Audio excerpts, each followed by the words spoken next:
Fala galera, tudo bem? Vamos dar uma olhada agora no tópico frasal, basicamente de uma forma mais concreta.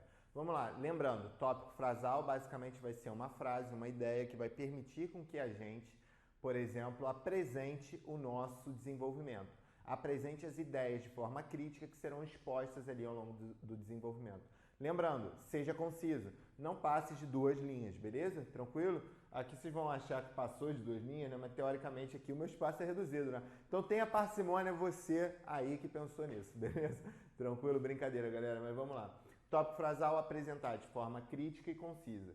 Então vocês sempre vão lembrar desses 2 Cs, beleza? Crítica e conciso. Galera, então vamos lá.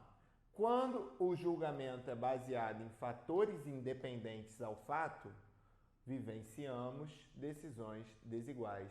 Ou seja, o nosso tema aqui pode estar falando, por exemplo, de decisões diferenciadas na justiça, o nosso tema, em relação a diferenças socioeconômica, uma diferença socioeconômica, uma diferença étnica, uma diferença, qualquer disparidade que seja usada no julgamento em favor de um e desfavorecimento de outro.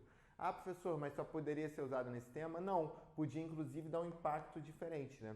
Ou seja, se a gente for pensar aí, basicamente, em julgar pessoas com oportunidades desiguais de forma igual, muitas vezes a gente vai acabar ressaltando uma desigualdade, né? Não diminuindo essa desigualdade.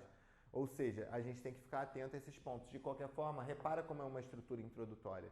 Eu não aprofundo o que eu vou falar, não falo ainda direito o que eu vou falar, mas de qualquer maneira eu estou sendo conciso e crítico dentro da minha ideia. Você já consegue ter experiência, já consegue ter pensamentos e, consequentemente, eu desperto a curiosidade do leitor em relação ao que vai estar sendo dito posteriormente. Beleza? Tranquilo? Usei um outro tipo de estrutura aqui embaixo em que a gente usa a coesão referencial. Professor, não sei o que é coesão referencial. Calma, a gente vai ver isso aí mais pra frente. Você vai conseguir avaliar o que vai ser uma coesão referencial, uma coesão sequencial e como é que a gente vai usar basicamente essas ideias no texto, beleza? Tal marginalização limita os direitos individuais de uma parcela da sociedade. Ou seja, a marginalização de parte de alguns indivíduos limita basicamente os próprios direitos individuais que esses seres vão ter dentro de uma sociedade. Então, repara, é importante que você delimite um ponto introdutório. Eu expliquei aqui, galera? Eu argumentei aqui? Ainda não, eu só apresentei um ponto.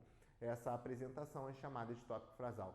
Ficou mais tranquilo agora, né? Já conseguiu entender como é que é um tópico frasal. Então, ó, fica comigo que agora a gente vai destrinchar o restante do parágrafo de desenvolvimento, beleza?